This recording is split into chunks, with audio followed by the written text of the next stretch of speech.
Start. जी। नमस्कार जोहार। झारखंड में लाखों तैयारी करने वाले छात्रों का भविष्य जो है वो बर्बाद होने के कगार पे आ चुका है, क्योंकि झारखंड में नियोजन नीति रद्द हो चुका है। अब नियोजन नीति रद्द क्यों हुआ, हमेशा छात्रों की समस्या को लेकर मुखर रहने वाले हमारे साथ छात्र नेता देवेंद्र नाथ महतो है और आज इनका जन्मदिन भी है। तो सबसे पहले हम इनको जन्मदिन का ढेर सारा बधाई देना चाहेंगे भैया। बहुत बहुत धन्यवाद। दादा, लाखों लोगों का युवाओं का जो तैयारी करते हैं बाहर से आकर के, रांची धनबाद हर जगह से आकर के यहाँ तैयारी करते हैं, उनका भविष्य आज दाव पे लग गया है क्योंकि नियोजन नीति रद्द हो गया है। क्या संदेश देना चाहेंगे युवाओं को? जी, सबसे पहले तो हम ये समझाना चाहेंगे कि नियोजन नीति बहुत ऐसे छात्रों को समझे में नहीं आता है नियोजन नीति क्या है। तो नियोजन नीति अर्थात नौकरी के लिए नीति, हर चीज के लिए कुछ न कुछ एक नीति होता है, एक नियम होता है, कानून होता है। अब बिना नियम कानून रूल का कुछ भी नहीं हो सकता है। साधारण सा हम बात करें तो हम रोटी बनाने का, सब्जी बनाने का, खाना बनाने का, उसका भी एक नियम है। चप्पल तो होता है, उसका भी एक नियम है कि कौन दायां पैर में पहनेंगे, कौन बायां पैर में पहनेंगे। हर चीज का एक नियम है। तो उसी प्रकार नौकरी लगने का एक नियम जो होता है, और नौकरी अर्थात समझ रहे हैं कि नौकरी क्या चीज है।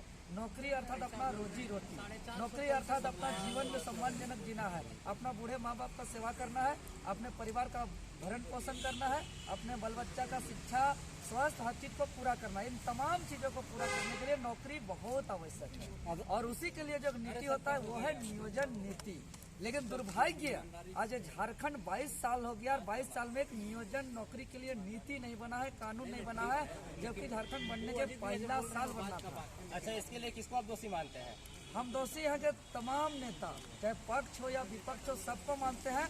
लेकिन खास तौर पे वर्तमान हेमंत सोरेन की सरकार को इसलिए मानते हैं क्योंकि इन्होंने जो चुनावी वादा करके आए थे कि बदलो सरकार पाओ अधिकार, पहला साल 5 लाख नौकरी, 2021 नियुक्ति का वर्ष, इस तरह से तमाम बहुत बड़ा सपना युवाओं को दिखाया था। लेकिन जैसे ही सरकार आया, एक ऐसा नियोजन नीति को लेके आया जो वह नौकरी देने की नीति नहीं बल्कि एक सुनियोजित नीति था नौकरी नहीं देने का, और जो अंततः आगे जाके वो अपना मंशा में पूर्ण भी हुआ। हम इसलिए ऐसा कहते हैं कि सुनियोजित नीति था। अब बार बार देखते हैं कि हमेशा युवाओं को कहा कि हम 5 लाख नौकरी देंगे, 10 लाख नौकरी देंगे, इसको करके तैयारी कराया, सरकार में आया, और बीच में जो गलती से भूल से बहुत सच बात निकलते आया है। कभी सरकार के शिक्षा मंत्री कहते हैं कि सरकारी ही नौकरी करना है क्या, तो कभी कहते हैं कुत्ता बेचो, बिल्ली बेचो, अंडा बेचो, मुर्गा बेचो, मुर्गी बेचो।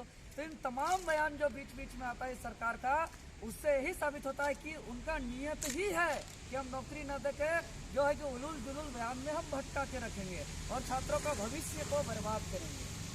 छात्र नेता देवेंद्र नाथ महतो की नज़र से कैसा होना चाहिए नियोजन नीति कैसा होना चाहिए? देखिए, भारत कोई देश नहीं है।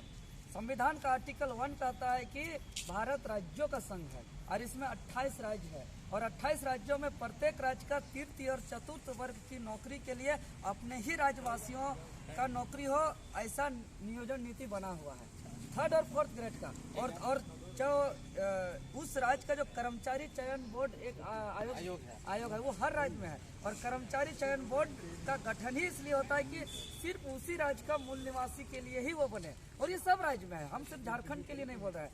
तो जब तमाम राज्यों में जिस प्रकार का 3rd और 4th ग्रेड की नौकरी में सिर्फ और सिर्फ उसी राज्य का प्रावधान है, उसी प्रकार झारखंड में भी खतियान आधारित नियोजन नीति तत्काल लागू करके जितने भी विभिन्न विभागों में लगभग 5 लाख पद रिक्त पड़ा हुआ है, इसको तुरंत बिना देरी किए परीक्षा लीजिए, और यहाँ के 2023 के नया साल में सबका चेहरा में खुशी हो, सबका चेहरा में मुस्कान हो, और जो लंबे समय से बिहार शादी भी नहीं हुआ। अच्छा, जेपीएससी में 1932 लागू करने की वजह से 532 लागू कर दिया डर के मारे। आप इसमें क्या कहना चाहते हैं? जनरल ओबीसी सबका मतलब कि बराबर कर दिया है? बिल्कुल। ये हम शुरू से कहते आ रहे हैं। ये 7वीं और 10वीं जेपीएससी का आंदोलन में हमने जेल भी खाया, लाठी भी खाया, केस FIR सब चीज, मुंडन सब चीज करा लिया, और हम शुरू से कह रहे हैं कि ये जिस दिन जेपीएससी स्कोर कार्ड, मार्कशीट और कटअप जारी करेगा, उस दिन बहुत बड़ा बवाल खड़ा होने वाला मामला सामने आएगा। और आज जैसे ही कल जारी हुआ तब देख रहे हैं आरक्षण का प्रावधान है नियम कानून में, उसके बावजूद unreserve category, BC1 category, BC2 category और EWS का सबका समान 532 कई लोगों का 532 कटअप हो गया। अब बताइए, सब झारखंड 1932 कर रहा है। टाइगर जयराम दा युवाओं को एकजुट कर दिया है। हम लोग सब जो है कि 1932 के लिए पागल हो गए हैं कि भाई अब मिलेगा 1932, अब मिलेगा 1932, और यहाँ 532 दे के जो है कि सबको उलूल जुलूल में फंसा दिया है। और ये 532 ला करके और ये जो पोस्टरबाजी कर दिया है कि हम 73% आरक्षण दे रहे हैं, विधानसभा से पारित कर दिए हैं, और संविधान में जो प्रावधान है 27% हो नहीं दिया। अच्छा, 110 नंबर जो ज्यादा कटअप गया है, आप क्या कहना चाहेंगे? हाँ, बहुत अच्छा सवाल है।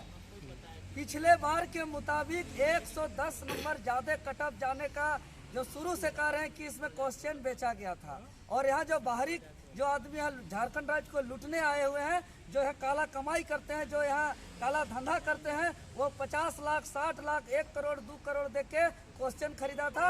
अन्यथा 4 5 6 कटअप बढ़ सकता है एक से अगला एग्जाम में, लेकिन 110 कटअप बढ़ना जो है कि असंभव है। और ये बात हम तर्क के साथ कह सकते हैं। इसका एक बहुत महत्वपूर्ण आधार है कि अब जो पहला पेपर जो भाषा पेपर होता है, भाषा पेपर में जो चयनित छात्रों का हमने मार्कशीट को विश्लेषण किया, अध्ययन किया, तो हमने पाया कि जो चयनित छात्र हैं, उन चयनित छात्रों का भाषा पेपर में 90% से ज़्यादा मार्क्स आया है, जो एक किसी भी पूरा दुनिया का भारत का आयोग, किसी भी आयोग के लिए असंभव है। दूसरा, जो सामान्य अध्ययन होता है, जो 200 मार्क्स का होता है, उसमें 150 या 150 अधिक नंबर का भी आया है, जो अब तक किसी भी आयोग में ऐसा नहीं हुआ है।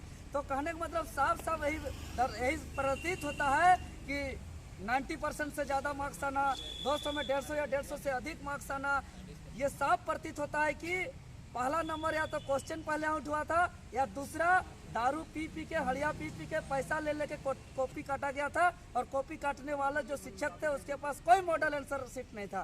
बिना मॉडल आंसर शीट का कॉपी जांचा गया है, जबकि जेपीएससी आयोग का रूल और नियम कहता है कि चाहे कितना विद्वान है आप किसी सब्जेक्ट का, आपके पास मॉडल आंसर शीट होना ही चाहिए, और ये उसके आधार पे ही आपको कॉपी काटना है। तो बिना मॉडल आंसर शीट का चेहरा देख देख के कॉपी काट दिया है। अच्छा, कई लड़का का आरोप है कि मेंस में मेरा जो कट ऑफ मार्क्स है उससे भी ज्यादा नंबर मेरा है, लेकिन मेरा सिलेक्शन इंटरव्यू के लिए फिर क्यों बुलाया गया था जब रिजेक्ट करना जी, था? तो ये एक साजिश है, एक षड्यंत्र है, जो हम शुरू से कहते आ रहे हैं कि ये लोग परीक्षा जो है कि ये खाना पूर्ति के लिए ये लोग किया है। एक बस ऐसे ही निभा दिया कि परीक्षा लेना है, बाकी जिसको चयनित करना है पैसा से उसको खरीद के जो है बिक दिया सब चीज़। और उसका जीता जागता उदाहरण है कि जैसे अभी कम से कम 40-50 ऐसे स्टूडेंट हमको अपना मार्कशीट भेजा है कि कटअप से ज़्यादा मार्क्स ला करके आज वो बाहर है, आज वो फेल है, और उसका रीजन में दिया जा रहा है कि इसका सर्टिफिकेट इनवैलिड था।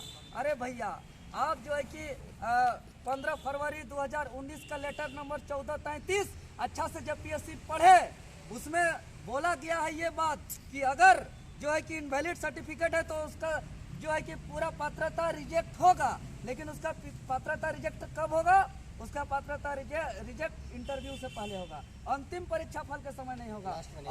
और इनको मानते हैं किसी का अगर इनवैलिड सर्टिफिकेट था तो उसको जरूरत था इंटरव्यू से पहले मेंस के समय ही उसको रिजेक्ट कर देना। और जो इसके नियरेस्ट मार्क्स जिस छात्र का था, इसके जस्ट थोड़ा बहुत जिसका कम अंक था, वैसे छात्र को अवसर देना था। मान लिया कि अभी बात और सामने आएगी, वर्तमान में 40-50 मेरा कॉन्टेक्ट में है, तो 40-50 को जो रिजेक्ट किया गया सर्टिफिकेट के आधार पे, इसको पहले रिजेक्ट कर देता तो 40-50 और नए छात्र को अवसर मिलता। मतलब संविधान का आर्टिकल 16 जो अवसर की समानता देता है, उसको अवसर से वंचित कराया गया।